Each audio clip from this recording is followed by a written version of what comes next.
This is Octavius Miller, CEO, Westcoast Hip Hop Awards. I'm coming up. I Only Touch Greatness podcast. You better tune in. Yee! Tell us about your brother's movie because we haven't talked about that yet, and I know you were working on that for a long time. Yep. So I want to know about your brother's movie. Yeah. I still working on it. It's a process, man, because for me it's a love project. It's not something I'm trying to throw out there and make some money with. I could have been did that. Right. But I want it to be right. I want it to be creative, and I want it to be artistically sound to what he liked. It ain't about me. It's about him. So I know what he wanted, and you know what I'm saying. So I'm just taking my time doing this so that it's gonna look beautiful. You know what I'm saying? It's gonna be respectable. Motherfuckers gonna be like, oh, that shit was dope. That's what I want. I'm not just trying to throw no YouTube thing up and this and that, you know, make it look all corny and have that fake voice in the back. It's been a couple people that's done them on my brother, you know what I mean? And some of them was cool. I'm not complaining about nothing because all the publicity is still cool for me. I ain't tripping. But the thing of it, I just want the accuracy of it. I want, you know, tell the real story. So that's what we're doing. And I'm finding out because I'm new to the movie side of it.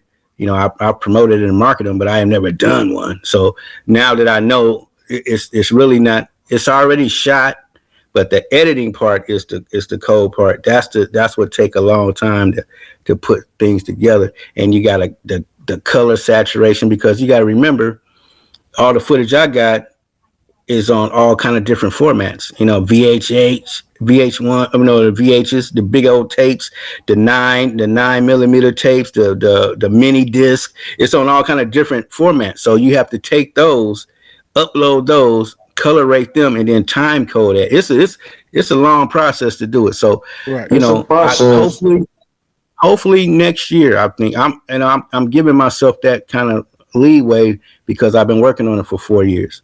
And it's just not an easy thing to do, and it's a lot harder than what I thought it was. Let me tell you that.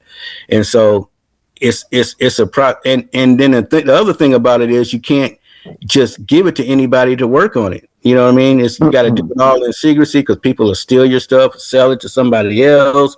So it's a whole lot of dynamics when you're doing a movie. You know, and it's the same thing with his music. So I repressed and put all this new music back out on vinyl. So right. you can get Reality Check on vinyl. You can get Souls on Ice on vinyl. And I put out a record on him called Death of a Soldier, which has all unreleased songs on it. And I got an X-rated song that he did for me, for Seed, that's on there. So it's a dope. So you can check that out, Death of a Soldier. And you can listen to some of the stuff that you know. And I would, tapping into Sig and RPC. What was like? Because I was seeing Mike Dean, right, and I was looking on his, I was looking on his Apple Music, and he has, they have the playlist of who they produce for. And they got C Sleeping with My Nights, the one that's on Scarface, because, he put it on his album. What was that reaction knowing, people like Mike Dean, a huge producer that did a lot of wonderful things with people like Pac and Travis Scott and stuff. How does that feel when you hear that? Well, Mike Dean, I talked to Mike Dean and any stories he always too.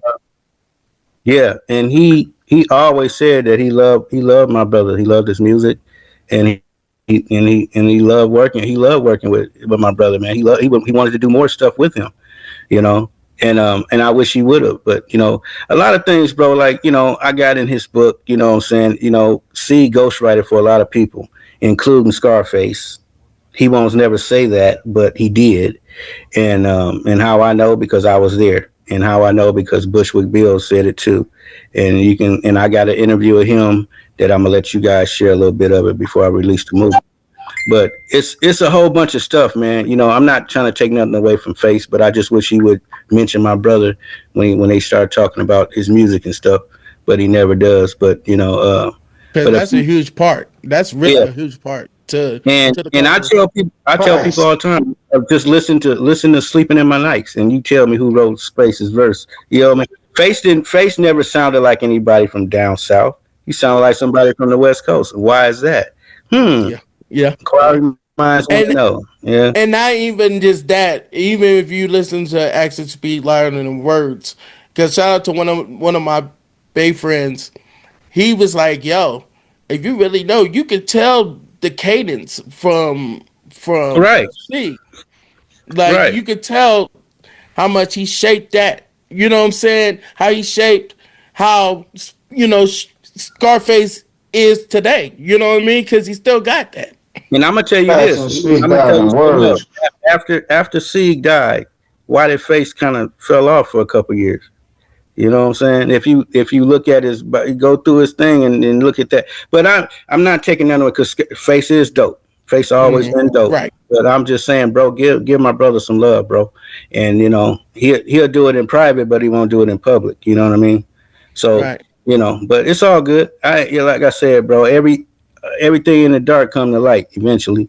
right, So it's all good, man. I wish him the best. I'm glad he got a kidney and liver, whatever. You know what I'm saying? And he's still right, doing his thing. Because he's still one of the great icons of right. of this rap industry. And I always will give him love and respect and props. I just want him to give my brother some props. One Right. time, He must be Face. One time, Just one yeah. time. Right. just That's one all it time. takes. That's all it That's all takes, it bro. takes.